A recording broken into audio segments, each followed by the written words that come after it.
जय जगन्नाथ, जय जगन्नाथ, जय जगन्नाथ।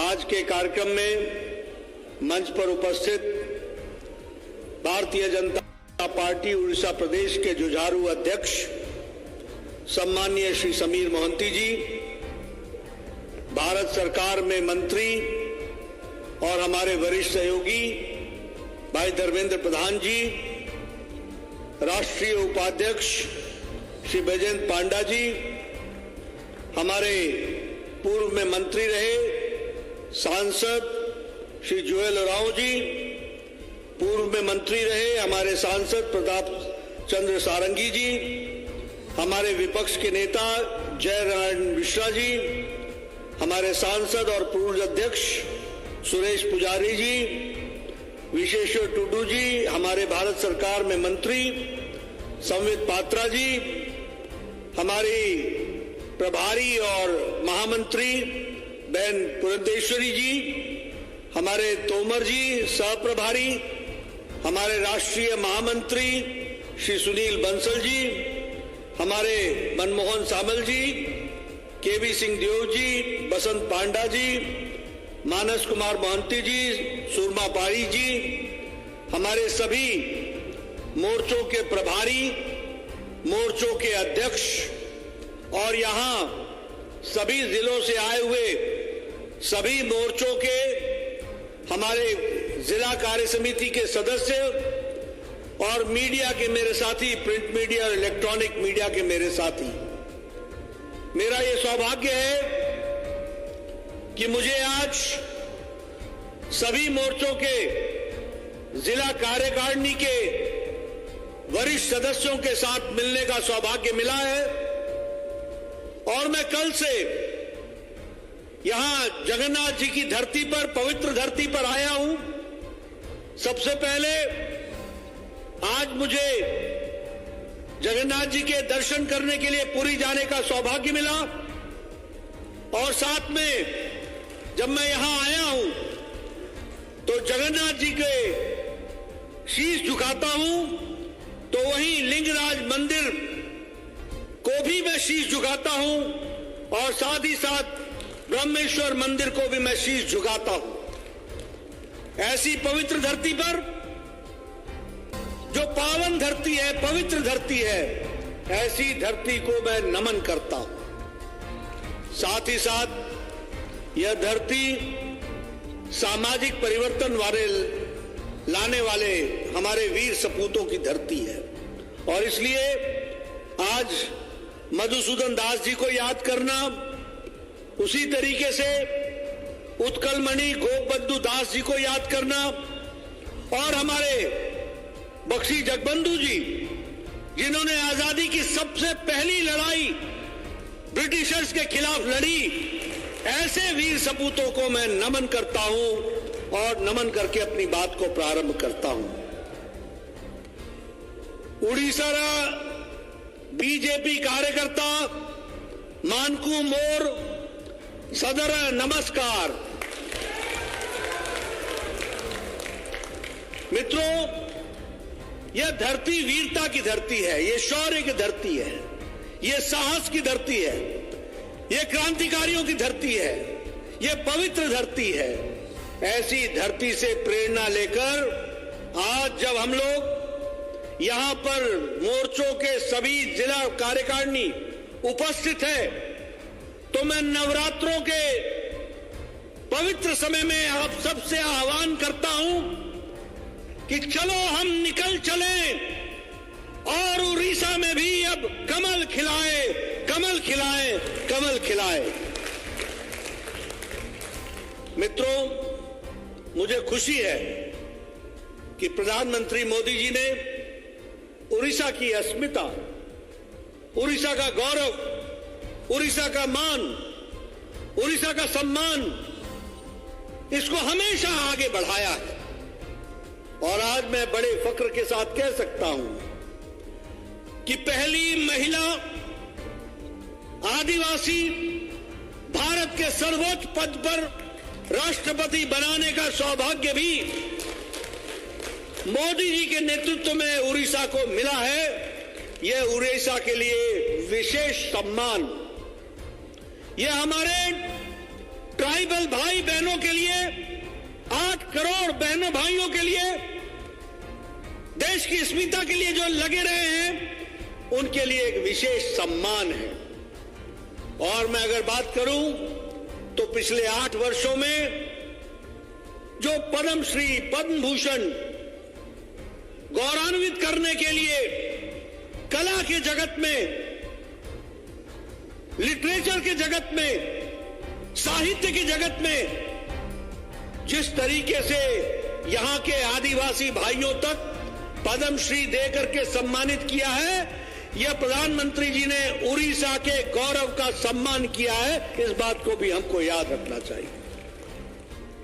मित्रों, मैंने कल भी कहा था, मैं आज भी आपसे कहना चाहता हूं, आप सब लोग, हम सब लोग बड़े भाग्यशाली हैं।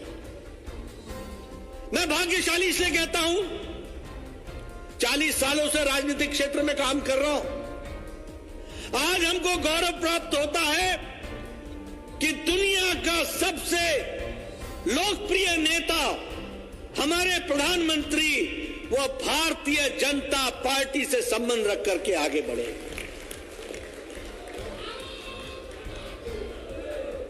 ये 40 साल में हम कितनी बार गिरे, कितनी बार उठे, कितनी बार चले, कितनी सफलताएं देखी, कितनी विफलताएं देखी, लेकिन आज ये हम सबको गौरव है कि जब हम भारतीय जनता पार्टी का काम कर रहे हैं तो ये दुनिया की सबसे बड़ी 18 करोड़ की पार्टी है। इस बात का भी हमको सौभाग्य मिलता है। मित्रों, ये हमारा सौभाग्य है कि हम अकेली राष्ट्रीय पार्टी हैं जो विचारों से जुड़ी हुई पार्टी है।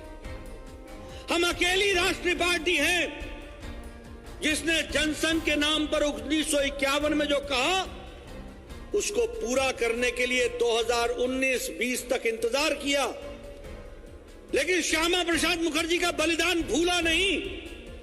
एक देश में 2 निशान, 2 विधान, 2 प्रधान नहीं चलेंगे, इसको साकार नरेंद्र मोदी जी ने 2019 में 5-6 अगस्त को किया और अमित शाह की रणनीति ने उसको पूरा किया।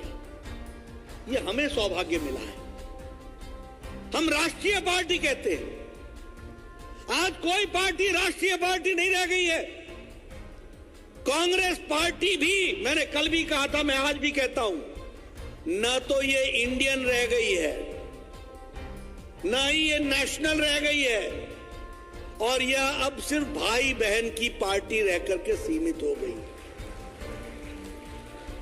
सिकुड़ गई है। कोई विचार से लेना देना नहीं है। जो लोग नारे लगाते हो, अफजल हम शर्मिंदा हैं, तेरे खातिर जिंदा हैं, ऐसे लोगों को, टुकड़े टुकड़े गैंग को शाबाशी देने के लिए राहुल गांधी जेएनयू चले जाते हो, तो ऐसे वैचारिक पृष्ठभूमि के लोगों को क्या कहा जा सकता है। इसलिए ये कोई राष्ट्रीय पार्टी नहीं है। अब सभी पार्टियां परिवार की पार्टियां बन गई हैं। ऊपर से नीचे तक देखो, व्यक्ति के आधार पर पार्टी बन गई है। ये आप लोगों को ही सौभाग्य मिलता है, जो विचारों से जुड़ी हुई पार्टी है तो वो भारतीय जनता पार्टी है। इस बात का आपको मौका मिलता है। मित्रों, हमने कई विफलताएं देखी, लेकिन हम डिगे नहीं। इमरजेंसी लगी 77 में, 75 में 1,30,00,000 लोग नीसा और डीआईआर में बंद हुए। सबसे ज्यादा लोग, 70,000 से ज्यादा लोग भारतीय जनसंघ के थे, हमारी विचारधारा थे, जिन्होंने 2 साल 22 महीने उन्होंने जेल में काटे, लेकिन इमरजेंसी के लिए विचारों पर लड़ते रहे और इमरजेंसी के विरोध में लड़े। इस बात को भी हमको ध्यान में रखना चाहिए। इसलिए मित्रों, मुझे ये खुशी है कि आप सब लोग एक काडर से जुड़े हुए पार्टी हैं। और चुनाव के नतीजे देखें तो अगर हमने बिहार में सफलता हासिल की, अगर हमने उत्तर प्रदेश में दोबारा सरकार बनाई, अगर हमने मणिपुर में, नॉर्थ ईस्ट में दोबारा सरकार बनाई और विशुद्ध भारतीय जनता पार्टी की सरकार बनाई, अगर हमने उत्तराखंड में दोबारा सरकार बनाई, तो गोवा में हमने हैट्रिक बना लिया, तीसरी बार भी बीजेपी की सरकार बना डाली। हमने उत्तर प्रदेश, उत्तराखंड, मणिपुर, सभी जगह सरकारें बनाई हैं। और अगर हम लोकल सेल्फ गवर्नमेंट की बात करें, तो लद्दाख से लेकर कर्नाटक तक, गुजरात से लेकर के त्रिपुरा तक, मणिपुर तक, अरुणाचल प्रदेश तक, सभी जगह कमल ही कमल खिला है और कमल ही खिलाया गया है। इस बात को समझना होगा। इसलिए मेरे मित्रों, मैं ये कहना चाहता हूं कि हम परिवार से लड़ने वाली पार्टी है, हमारा सामाजिक पक्ष भी है। कोरोना में ये भारतीय जनता पार्टी के लाखों कार्यकर्ता थे जिन्होंने अपनी जान की परवाह बगैर किए हुए लाखों लोगों के लिए सेवा ही संगठन के नाम पर लग गए। और आप लोगों को मैं इसके लिए साधुवाद देता हूं, बधाई देता हूं कि आप सब लोग इस काम में जुटे। अगर हम कोरोना में वैक्सीनेशन की बात करें, तो 217 करोड़ लोगों को वैक्सीन दिलाने में भारतीय जनता पार्टी के कार्यकर्ताओं ने दिन रात मेहनत करके लोगों को वैक्सीन सेंटर तक पहुंचाने का काम किया। इसलिए मित्रों, मुझे फख्र है, मुझे खुशी है कि हम ऐसी पार्टी के सदस्य हैं जो घर में नहीं बैठते। हमारा राजनीतिक पक्ष भी है, हमारा सामाजिक पक्ष भी है, और हम लोगों की सेवा के लिए तत्पर रहते हैं और उसके लिए हम काम करते हैं।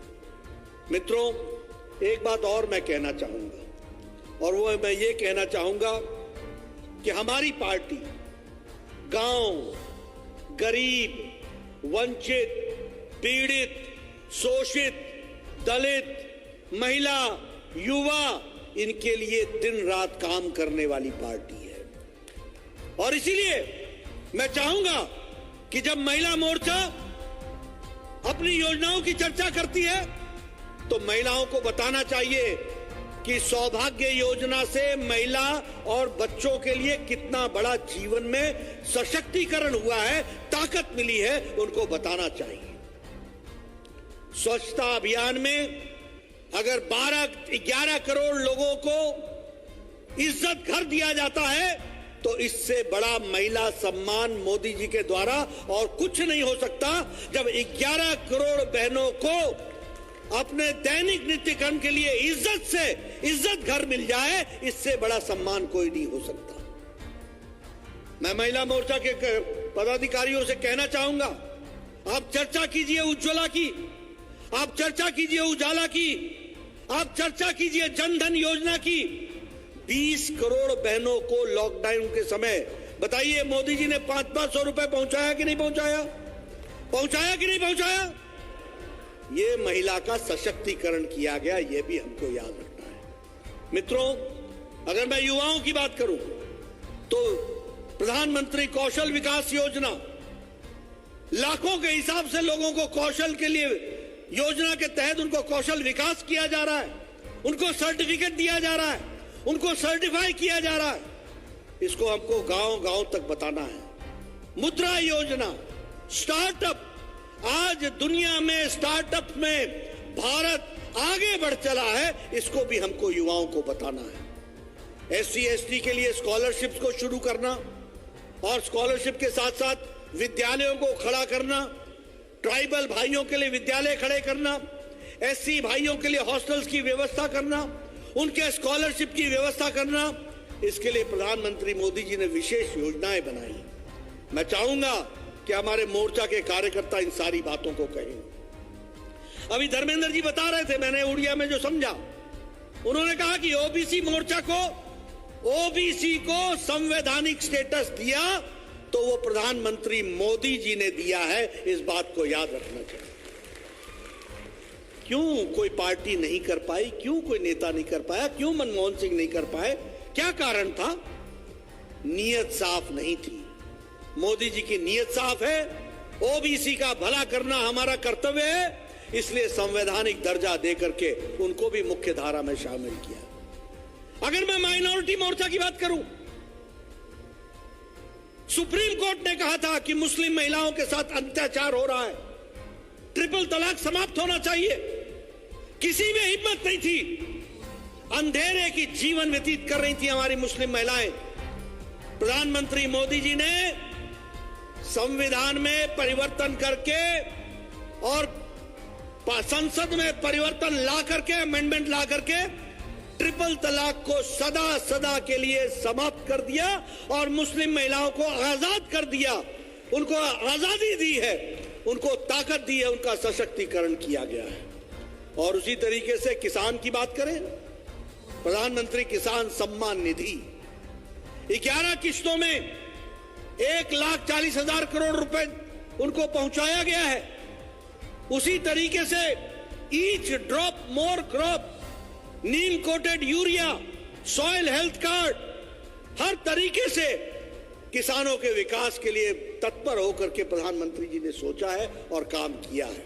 मित्रों, मैं चाहूंगा कि ये सारी बातें आपको लोगों के सामने रखनी चाहिए, लोगों को बताना चाहिए, उनको बताना चाहिए कि किस तरीके से आज देश आगे बढ़ा है। किसानों की चिंता हुई है, महिलाओं की चिंता हुई है, युवाओं की चिंता हुई है, हमारे एससी भाइयों की चिंता हुई है, एसटी भाइयों की चिंता हुई है, ओबीसी की चिंता हुई है, माइनॉरिटी की चिंता हुई है। आप छाती ठोक कर बोल सकते हो ये काम किसी ने किया है तो बीजेपी की सरकार ने किया है, मोदी जी ने किया है। इस बात को आप छाती ठोक के कह सकते हैं। मित्रों, मैं अभी एक स्वास्थ्य के कार्यक्रम में और हमारे दिव्यांग भाइयों को सशक्तिकरण के कार्यक्रम में ऊपर गया था। मैंने वहां चर्चा की, मैं आपसे भी चर्चा करता हूं।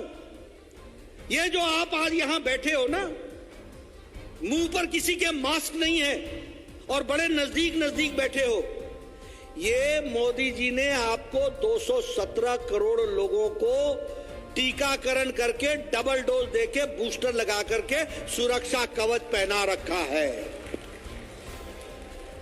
यह है बदलता भारत, यह है बढ़ता भारत, यह है छलांग लगाता भारत।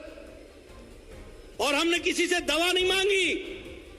9 महीने के अंदर मोदी जी के प्रयास से एक नहीं 2-2 वैक्सीन देश ने पैदा की, अपने देश में पैदा की। और आपको जानकर खुशी होगी कि आपको तो डोज लगाई 100 देशों को 25 करोड़ डोज पहुंचाया है और 48 देशों को मुफ्त में 2.5 करोड़ डोज पहुंचाया है। यानी अब भारत लेने वाला नहीं, भारत देने वाला बन गया है। यह बदलती तस्वीर है।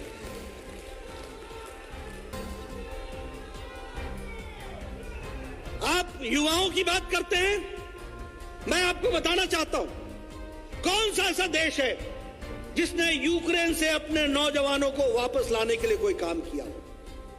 अमेरिका ने क्या किया, यूरोप के लोगों ने किया, किसी और देश ने किया? लेकिन यहां भारत का सपूत, भारत का प्रधानमंत्री नरेंद्र मोदी जी ने यूक्रेन की लड़ाई में पुतिन से बात की, जेलेंस्की से बात की, युद्ध को रुकवाया और भारत के बच्चे तिरंगा झंडा लेकर के अपने घर आ गए। यह काम किया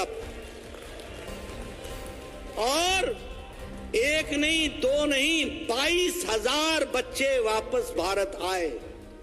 यह मोदी है तो मुमकिन है और वो करके दिखाया।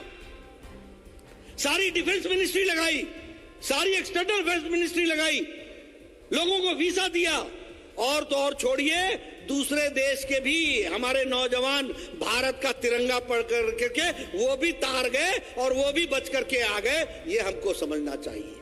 यह है बदलता भारत। और हमारे उड़ीसा से 200 बच्चे, 22,000 में 200 बच्चे उड़ीसा के थे जो सकुशल वापस आए हैं। उसी तरीके से ऑपरेशन हमारे वंदे भारत में 1,83 लाख लोग वापस आए हैं। अफगानिस्तान से 670 लोग वापस आए और उसी तरीके से ऑपरेशन राहत में यमन से 5,600 लोगों को वापस लाने का काम किया। यानी अब देश बदल गया है। अगर हमारे देश का कोई भी नागरिक दुनिया के किसी भी कोने में मुसीबत में होता है तो मोदी जी सकुशल उसको सुरक्षित वापस लाते हैं। इस तरीके की योजना बनाते हैं। इसको भी हमको समझना होगा। इसलिए मित्रों, मैं आपसे चर्चा करने आया हूं कि आप जाइए, जनता के बीच में इन बातों को रखिए कि हम गरीब को इसका सम्मान देने के लिए आए हैं, हम किसानों की चिंता करने के लिए आए हैं, हम युवाओं को ताकत देने के लिए आए हैं, हम महिलाओं को सशक्तिकरण करने के लिए आए हैं, हम अपने दलित भाई और आदिवासी भाई को मजबूती प्रदान करने आए हैं, और हम अपने माइनॉरिटी के भाइयों को भी सबका साथ, सबका विकास, सबका विश्वास, सबका प्रयास एक लड़ी में पिरोने के लिए आए हैं। इस बात के काम में हम जुटे हैं। इसलिए मित्रों, चाहे गरीब की योजना हो, चाहे किसी भी तरीके की योजना हो, सभी योजनाओं को पूरा करने का काम हमारे लोगों ने किया है।